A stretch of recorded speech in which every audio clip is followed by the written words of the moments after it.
Em 2022, faz 40 anos da formação da Legião Urbana, Capital Inicial e Titãs. E o Litera Mais preparou um vídeo especial que vai falar sobre os livros que inspiraram os membros destas bandas.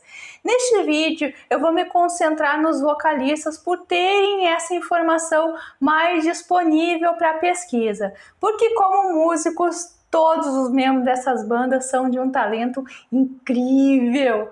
Eu adorei fazer a pesquisa para este vídeo, assistir cada um dos músicos no palco, ver o que cada um compôs, executou, trabalho solo.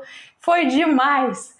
Vale a pena conferir e aproveitar o aniversário de 40 anos para revisitar essas carreiras e um legado para a música, poesia e história coletiva e pessoal nestes anos. Fica comigo que hoje é dia de misturar literatura e rock nacional, bebê! Se você curte esse tipo de conteúdo, deixa o seu like e inscreva-se no canal se você ainda não é inscrito, que aqui tem vídeo novo todas as semanas. Vamos lá! Começando por um leitor ávido, Renato Russo, grande fã do escritor alemão Hermann Hesse. Gente, eu peguei só uma dessas listas dele e vou deixar aqui para falar para vocês. Um livro que inspirou Renato foi Zen e a Arte de Manutenção das Motocicletas, de Robert Pirsig. O Zen e a Arte da Manutenção de Motocicletas fala da viagem de moto que um pai faz com um filho na garupa e um casal de amigos em outra moto.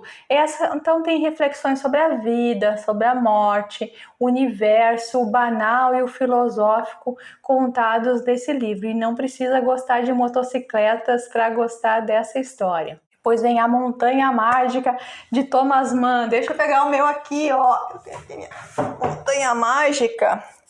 Aqui, ó. E esse livro inspirou uma canção do mesmo nome no álbum 5, de 91. A Montanha Mágica, na verdade, ela não é um livro, meus amigos. Eu costumo falar que é um empreendimento literário, um calhamaço. Então aqui a gente tem a história de um jovem engenheiro recém-formado que vai para um sanatório recuperar-se da tuberculose e aborda assuntos como a arte, o amor, a natureza do tempo e da morte, e conquistou o mundo. E por falar em mundo, o próximo livro indicado pelo Renatão é Admirável Mundo Novo, de Aldous Huxley. Oh, brave new world that such people in it. Essa fala da Tempestade, de Shakespeare, que inspirou o título de Huxley. Então, Admirável Mundo Novo, ele se passa em Londres no ano de 2540, 632 depois de Ford, no livro, e o romance antecipa o desenvolvimento em tecnologia reprodutiva, manipulação psicológica, condicionamento clássico e domínio da vida social por um Estado totalitário. Tudo isso embalado pela pílula da felicidade chamada Soma. Essa narrativa futurista é imperdível. Se você não leu, corre lá. Outro livro, A Revolução dos Bichos, que é outro clássico. É o idealismo e a vontade de poder indiferente à moral se digladiam na grande obra de George Orwell.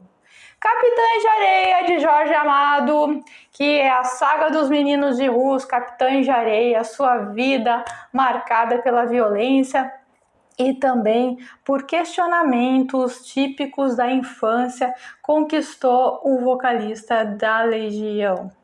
Encontro Marcado, o próximo livro é de Fernando Sabino, é o outro livro brasileiro da lista, um livro da trajetória de um narrador, o narrador é o Eduardo, que vai falar da infância dele até a vida adulta, com as ambições insatisfeitas, as paixões reprimidas e de como dispersar a criatividade de um escritor e, por que não, a de um músico.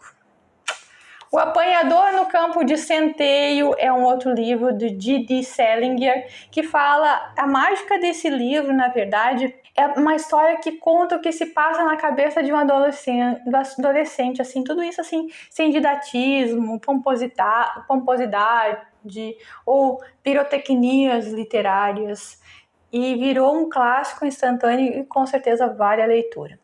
Outro livro, Discursos sobre a Servidão Voluntária, livrão de Etienne de la Boétie.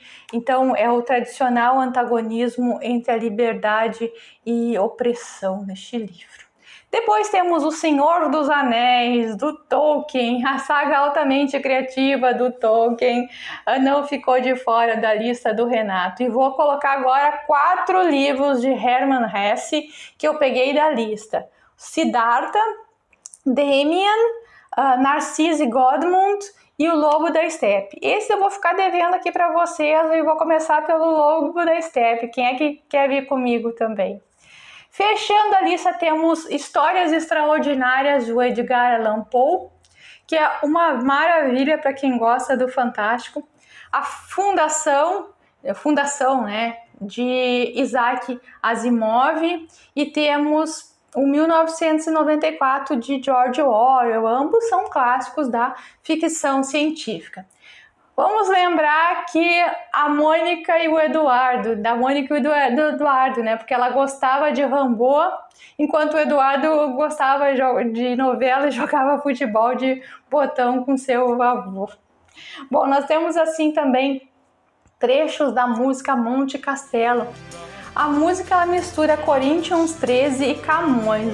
O Renato gostava de salpicar nas suas letras com a salpicá-la, né, das leituras que ele fazia. A música Tempo Perdido, inclusive, costuma ser atribuída ao livro do Proust. Mas eu não achei nenhuma referência assim direta do Renato, nenhuma entrevista que falasse nisso. Se você achar aí, posta aqui. E se você lembra demais, deixa nos comentários pra gente ampliar o repertório. E vamos agora para a próxima banda que completa 40 anos da fundação este ano. Fiquem aí que ainda temos 2 bandas, literatura e música, uma dupla explosiva. A quarentona da vez é a Capital Inicial.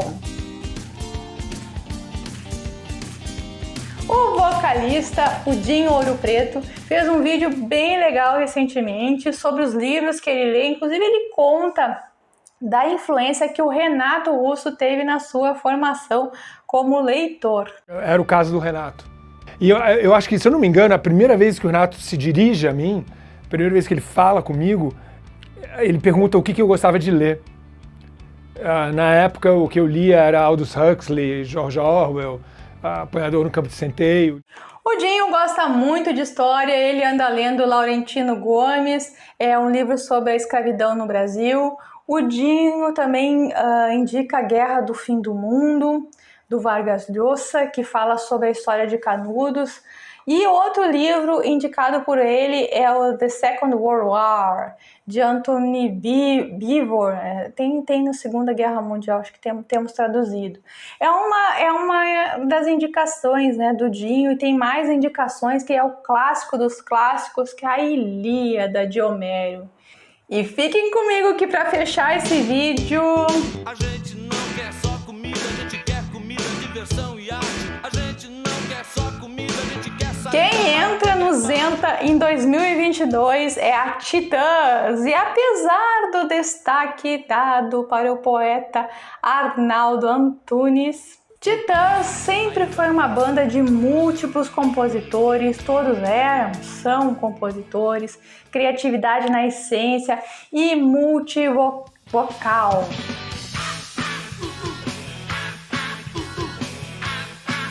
Nos vocais, Arnaldo Antunes, Branco Melo, Nando Reis, Paulo Mico, Sérgio Brito. Capitalismo selvagem. Homem que mata. Capitalismo selvagem. Eu vou aqui me concentrar em 3 músicos. O Nando Reis, que ficou de 82 a 2002 na banda, e ele indica um autor. Começo a indicar um livro, na verdade um autor, Rubem Braga, um cronista do Espírito Santo. Qualquer um dos livros dele é um prazer de leitura, é um gênio. Mas há 200 contos, ou 200 crônicas selecionadas, se não me engano, que vale a pena para os iniciantes. Outro membro é o guitarrista e autor Antônio Bellotto, Tony Bellotto. Tony é também escritor, ele escreve romances policiais, alguns já viraram séries e filmes, inclusive, né? E segue a lista aqui, tem o Dom, que trata da história de um jovem fora da lei, tendo como pano de fundo a desigualdade social, papéis da polícia e do tráfico de drogas. Essa história costuma ser recomendada para quem gosta de romance policial, de narrativa ágil e com temas da atualidade. Foi muito bem recebida. De Bellotto ainda temos Bellini a Esfinge, Bellini e o Labirinto, Bellini e o Demônio, Bellini e os Espíritos e ainda Machu Picchu. E o livro No Buraco também. E para os amantes da guitarra, o livro do guitarrista. E para finalizar esse vídeo, temos o cantor, compositor e escritor que, assim como Nando Reis, tem uma bela carreira solo, queridíssimo, que não pode ser que não é, Arnaldo Antunes, que ficou na Titãs de 82 a 92. O show épico de 91 no Rock in Rio, tem um show épico ali que vale a pena conferir, que é de arrepiar. Que banda! Então, já era no finalzinho da estada de Arnaldo na banda, que deixou saudades para os fãs do grupo. Será que nos 40 anos os ex-membros irão se juntar como fizeram no aniversário de 30 anos da banda? Quem sabe a gente tem uma surpresa por aí. Arnaldo Antunes é também um bom poeta, bom até pouco, né? Um excelente poeta. Eu vou colocar aqui alguns dos seus livros. NDA, né? Nenhuma das Alternativas, foi um livro de poesia que chegou cheio de belas fotografias, com palavras que têm uma relação, às vezes, inusitada com as imagens e que certamente surpreenderá o leitor. As Coisas é o livro de poesia mais conhecido dele e pega palavras em desuso e transforma, usa brincadeiras, faz brincadeiras com a linguagem infantil, porque a água molha porque não sabe cuspir. Agora, aqui, ninguém precisa de si. Poxa, que título mágico, ele fala por si, é poesia pura. Algo Antigo, um livro que fala sobre o tempo. Não tenho saudades do que vivi, porque tudo está aqui. Bonito isso, né? Um livro bacana, com muito da produção desse multi-artista. Se gostou e ainda não deixou seu like, deixe seu like aqui pra mim. Se não é inscrito, inscreva. Se tá começando esse canal, vem muita coisa boa por aí. Um beijo e até breve!